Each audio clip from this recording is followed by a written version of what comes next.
Pasa a vosotros. Continuamos con nuestra sexta y séptima porción del libro de Números. Por cuestiones de calendario, se nos volvieron a juntar dos porciones. La sexta se va a llamar Decreto y la séptima se va a llamar Balak. Ahora, es importante comprender que hay diversas leyes en la escritura. Hay leyes que son testimonios. Es una ley que testifica un evento histórico o algún aspecto de nuestra fe. Es llamado testimonio. Como ejemplos tenemos el sábado, donde corroboramos y certificamos y creemos que nuestro Dios creó todo en 6 días y que el séptimo reposó. Otro, por ejemplo, sería la Pascua, donde los judíos conmemoran que nuestro Dios los sacó de la tierra de Egipto. Hay otras leyes que son civiles. Son leyes divinas que protegen la seguridad y preservan la vida de las personas, contribuyen a la perfecta armonía en la sociedad. Por ejemplo, no robar, no cometer asesinato, entre otros. Y tenemos otro tipo de leyes que son ordenanzas divinas que entran en la categoría de Hok o Hukim en plural. Estas son palabras en hebreo. Como tal, en español no encontré una traducción pues adecuada, únicamente lo maneja como ordenanzas. Yo creo que hemos visto, hemos leído, cuando viene, cumplirán mis leyes, mis ordenanzas, mis decretos, mis mandamientos, y podríamos pensar que son lo mismo, pero pues por lo que estamos explicando ahorita, pues son diferentes. Ahora, ¿cuáles son estos hukim o qué significan? Bueno, son su propósito y su significado no son necesariamente entendidos por la inteligencia humana. Hay varios hukim, pero entre ellos vamos a citar 4 para poner los ejemplos. Decimos, no los comprendemos en nuestro limitado entendimiento humano, sin embargo no ponemos en duda que es palabra de nuestro Dios, que Él en su sabiduría infinita lo ha revelado a sus hijos y pues es palabra divina, no hay que ponerlo en duda o burlarse de ello para nada, es palabra de Dios y la aceptamos como tal. Y algo extra, los judíos como tal en su momento lo cumplieron, hay otros que siguen cumpliendo y pues otros que ya no se pueden cumplir. Vamos a explicarlos. El primero es el de levirato. Cuando un hombre está casado con una mujer, pues nadie más se puede meter en el matrimonio.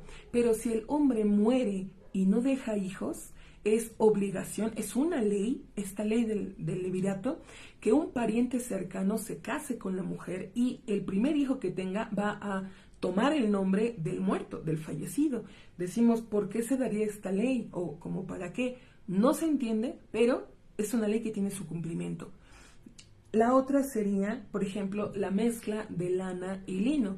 No se puede mezclar lana y lino. Sin embargo, si alguien está vistiendo una prenda de lino, tiene que usar los flecos que son hechos de lana. Entonces, los estaría vistiendo ambos y no caería en un incumplimiento de la ley, porque no son los dos. Es una prenda y es otra prenda.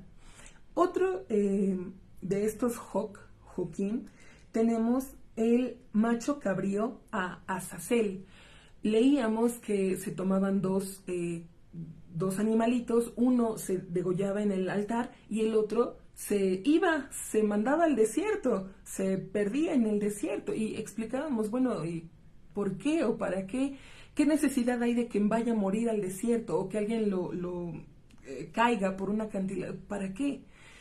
Decimos, no se entiende bien el por qué, pero los judíos en su momento los llevaban a cabo. Hay otros que ya no se pueden llevar a cabo, como por ejemplo, le enviaron un animalito a Azazel, porque pues ya no hay templo. Y el cuarto, y que voy a poner de ejemplo, y creo que es el mayor de todos, el mismo rey Salomón incluso declara en el libro de Eclesiastés, en el capítulo 7, que él alcanzó sabiduría, que él pretendía ser sabio y comprenderlo todo. Sin embargo, al llegar a esta ley de la vaca roja, dice, está lejos de mi entendimiento. Ni siquiera el mismo sabio rey Salomón podía comprender a la perfección el porqué de esta ley de la vaca roja. Y es que es muy particular porque mientras sirve para purificar al impuro va a impurificar al que lleva a cabo la elaboración de la vaca roja.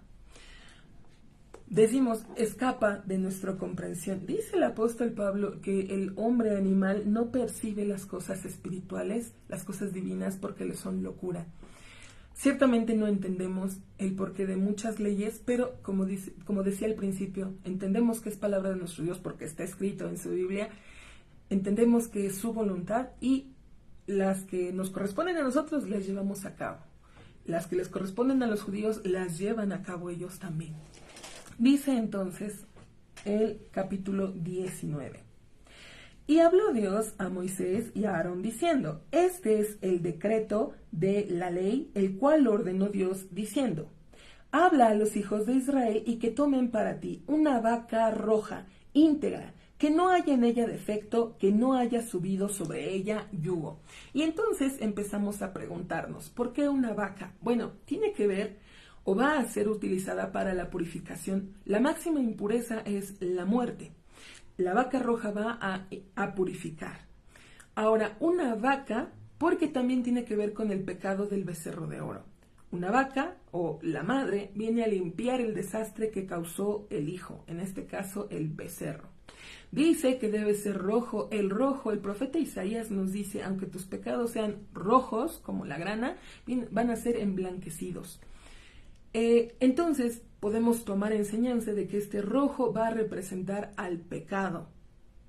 Ahora, no tiene un yugo, dice una vaca que no se le haya puesto un yugo, que no esté acostumbrada a bajar la cabeza, no sé si me entiende por dónde voy, y debe ser completamente roja, incluso dos pelos de otro color la descalificarían para este decreto de la vaca roja.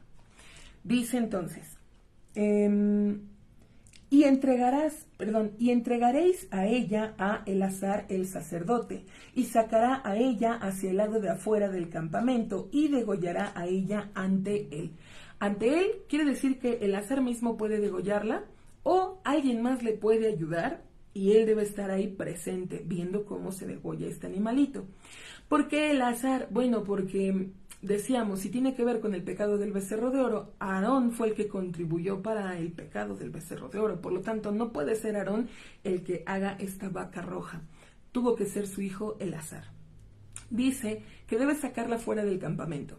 Veíamos que hay 3 campamentos. El primero donde está el tabernáculo, alrededor están los levitas y alrededor están los hijos de Israel. Fuera de los 3 campamentos debían sacar esta vaca roja.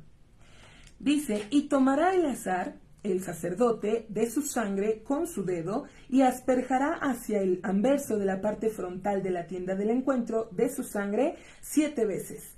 Y quemará a la vaca a sus ojos en su presencia, y la va a quemar toda completa, dice, a su cuero, a su carne, a su sangre, sobre su residuo quemará. Toda la vaca debe ser quemada. Dice, y tomará el sacerdote madera de cedro e hisopo y lana carmesí escarlata, y los arrojará hacia adentro de la quema de la vaca. Es decir, está ardiendo la vaca, se está quemando, y va a tomar cedro, que es un árbol muy alto, va a tomar hisopo, que es un arbusto chiquito, y también va a tomar lana carmesí. Más rojo le vamos a agregar, y estos 3 ingredientes los va a arrojar dentro del fuego donde se está quemando la vaca. Y enjuagará sus ropas el sacerdote, y bañará su carne en el agua, y después vendrá hacia el campamento, y será impuro el sacerdote hasta la tarde. Y el que quema a ella enjuagará sus ropas en el agua y bañará su carne en el agua y será impuro hasta la tarde. En la elaboración que llevamos hasta ahorita, ya hay 2 personas que se han impurificado en elaborarlo, el sacerdote y y el que le ayuda a quemar. Decíamos, no necesariamente él tiene que degollar, él tiene que poner en el altar para quemarlo. Quien le ayude ya se han impurificado y deben lavar sus ropas, esta inmersión en el agua, ellos, y dice, van a ser impuros hasta la tarde. Seguimos con el proceso. Y recogerá una persona pura a la ceniza de la vaca y la pondrá o la guardará. Esta persona pura va a guardar las cenizas del lado de afuera del campamento, en un lugar puro, y será para la asamblea de los hijos de Israel, para conservación como agua de aspersión depurativa es ella. Decíamos, la van a conservar estas cenizas, las van a poner en un lugar puro y va a durar pues años, no se van a echar a perder estas cenizas, pero dice depurativa porque les va a ayudar a purificar a aquel que estuvo en contacto con un muerto. Vamos a seguir leyendo este proceso tan peculiar. Dice, y enjuagará aquel que recoge las cenizas de la vaca a sus ropas y será limpio hasta la tarde. Lo mismo, el puro que recogió las cenizas y que ya las guardó en algún lugar, se vuelve impuro. Debe sumergirse en el agua para purificar sus ropas y va a ser impuro, dice, hasta la tarde. Y será para los hijos de Israel y para el prosélito que mora dentro de ellos como decreto eterno.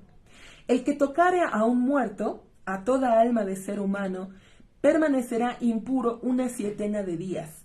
Él se depurará con las cenizas de la vaca roja, en el día del tercero y en el día del séptimo será puro. Mas si no se depurase en el día del tercero, entonces en el día séptimo no será puro. Es decir, aquel que estuvo en contacto con un muerto debe esperar 3 días, se va a presentar con el sacerdote y le va a explicar su situación, su caso, y entonces van a mezclar en un tazón con agua las cenizas de la vaca roja, no todas, una porción de las cenizas, y lo van a rociar a este impuro en el día tercero y nuevamente se va a presentar en el día séptimo para volver a ser rociado con estas cenizas y va a ser declarado puro.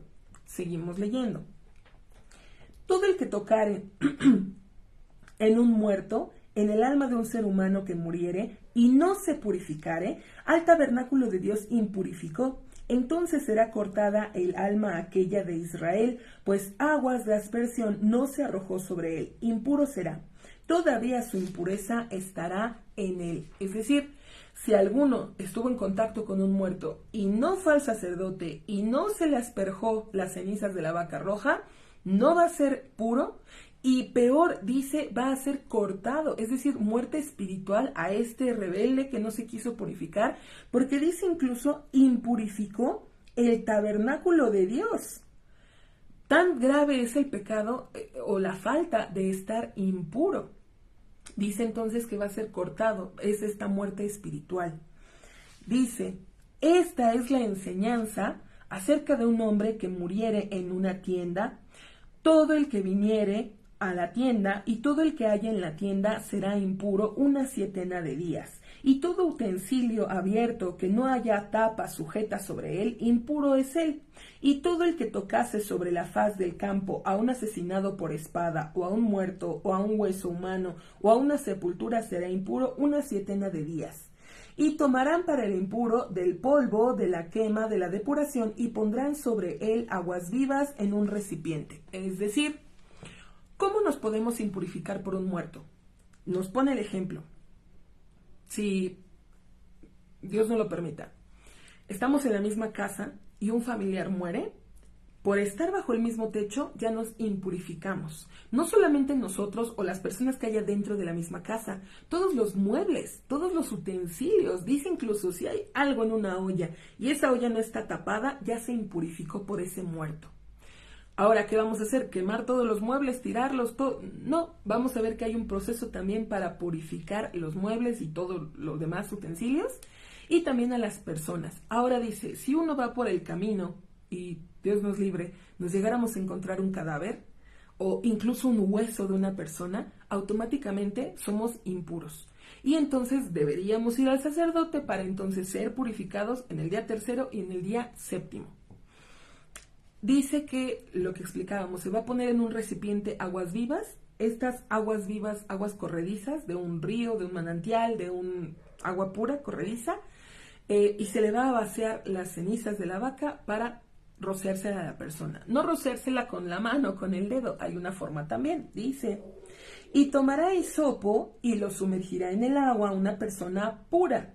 y rociará sobre la tienda y sobre todos los utensilios y sobre las almas o las personas que estuvieron allí y sobre el que hubiese tocado en el hueso o en el asesinado o en el muerto o en la sepultura. Y asperjará el puro sobre el impuro en el día el tercero y en el día el séptimo, y lo depurará en el día el séptimo, y enjuagará sus ropas, y se bañará en el agua, y será puro por la tarde. Y un hombre que se impurificase, mas no se depurase, entonces será cortada el alma aquella de dentro de la congregación, pues al santuario de Dios impurificó. Aguas de aspersión no se arrojó sobre él, impuro él estaba. Y será para ellos como decreto eterno, y el que asperja las aguas de la asperjación enjuagará sus ropas, y el que tocase a las aguas de la asperjación será impuro hasta la tarde. Y todo el que tocase a ello, el impuro, se impurificará, y la persona que lo tocase será impuro hasta la tarde. Lo que explicábamos, ¿cómo es posible que algo que purifica impurifique a tantos? Porque al que las prepara lo impurifica, al que lo rocía impurifica, al que entra en contacto con la ceniza impurifica. Decimos, hay cosas que no están para nuestra comprensión, sin embargo entendemos que pues es palabra de Dios, y repito, los judíos lo cumplieron el precepto al pie de la letra sin preguntarse el por qué, y entendemos que nuestro Dios es sabio y que su sabiduría excede todo nuestro conocimiento. Ahora, entramos a nuestro capítulo 20 y preste atención porque del capítulo 19 al capítulo 20 han pasado ya 38 años, mientras que la ley de la vaca roja se la daba en el segundo año de la salida de Egipto. Nuestro capítulo 20 nos va a transportar en el año 40 ya en el desierto. Entonces, todos los acontecimientos que veamos a partir de ahora son en el último año del desierto. No pierda de vista la generación que salió de Egipto. Ya han muerto todos, han perecido en el desierto, únicamente quedan vivos desde que salieron de Egipto. Los hombres, los únicos que quedan con vida son Josué y Caleb. De ahí en fuera veíamos que siguen vivos los levitas, que nunca fueron a la guerra, que nunca enviaron espías. Las mujeres también ellas siguen. Algunos niños que hayan salido de Egipto, pues siguen ellos siguen con vida. Ancianos también, mayores de 60 años que hayan salido de Egipto, pueden todavía estar con vida algunos, pero bueno, decíamos, es una generación relativamente nueva de hombres de guerra. Entonces empezamos leyendo. Y llegaron los hijos de Israel, toda la asamblea, al desierto de Sin en el mes el primero, y se asentó el pueblo en Kadesh. Ahora decir, y llegaron es, pues no es del todo cierto. ¿Quién era el que los iba guiando? ¿Quién era el que los dirigía en el desierto? Pues la nube, nuestro Dios, les decía dónde iban a acampar o cuánto tiempo iban a estar moviéndose, pero era nuestro Dios el que los guiaba. No pierda de vista esto. Dice, ¿qué pasó ahí?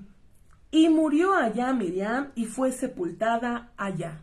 La hermana mayor de Moisés y de Aarón ha muerto y es sepultada.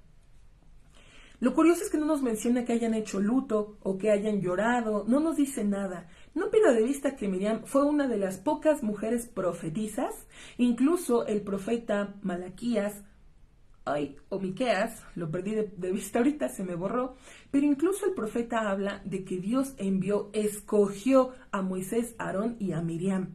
Uno podría pensar, a Moisés y Aarón, pero Miriam, nótese la importancia y la trascendencia que tiene también ella. Ahora resulta, muere Miriam y el pueblo automáticamente se queda sin agua. Dice, y contendió el pueblo con Moisés. Contendió, sabemos que es de pleito, de pelea. Y hablaron diciendo, y ojalá hubiéramos fallecido en el fallecimiento de nuestros hermanos delante de Dios. ¿Cuál es ese fallecimiento? La generación que murió en el desierto, esos hombres que se quejaron, que hablaron mal de la tierra de Israel, que tuvieron miedo, que dudaron de nuestro Dios, esa generación que ya murió, está diciendo a la nueva generación, ¡ay, hubiéramos muerto como ellos! ¿De qué estás hablando? Dice, ¿y por qué habéis traído la congregación de Dios hacia el desierto para morir allá nosotros y nuestros animales? ¿Y por qué nos habéis hecho ascender de Egipto para traer a nosotros al lugar malo este? No es un lugar apto de siembra, tampoco de higo y vid y granada, y agua no hay para beber. Se te está olvidando algo. Tú eres una generación nueva, por lo menos los hombres decíamos, son una generación diferente. No te puedes seguir quejando de lo mismo que viviste hace 40 años. No puedes seguir quejándote. Deja de lloriquear. Empieza a tomar acciones. ¿Qué ha pasado? ¿Quién es el que te dirige? Dios es el que los lleva. No es como para que le reclames a Moisés, a Aarón, ¿por qué nos trajiste aquí? Mejor ponte a pensar, ¿qué te trajo aquí? ¿Qué hiciste? Todo lugar donde estamos, toda situación en la que vivimos es porque Dios nos trajo aquí. Quiere que aprendamos algo, que tomemos una enseñanza, que mejoremos, que cambiemos en nuestra vida. No pierdas de vista nunca esto. Ahora, van contra Moisés y contra Aarón. ¿Qué es lo que hacen ellos? No olvide que ellos están de luto, ellos están de duelo. Acaba de morir su hermana mayor. Dice: y vino Moisés y Aarón delante de la congregación a la puerta de la tienda del encuentro y cayeron sobre sus rostros. Cayeron sobre sus rostros para orar, para pedir a Dios, ¿qué hacemos? Dirección, una guía. Y se mostró la gloria de Dios a ellos. Aparece nuestro Dios y va a tomar acciones aquí. Pero eso lo leeremos en nuestra siguiente lectura, si Dios permite, más adelante. Pasa a vosotros.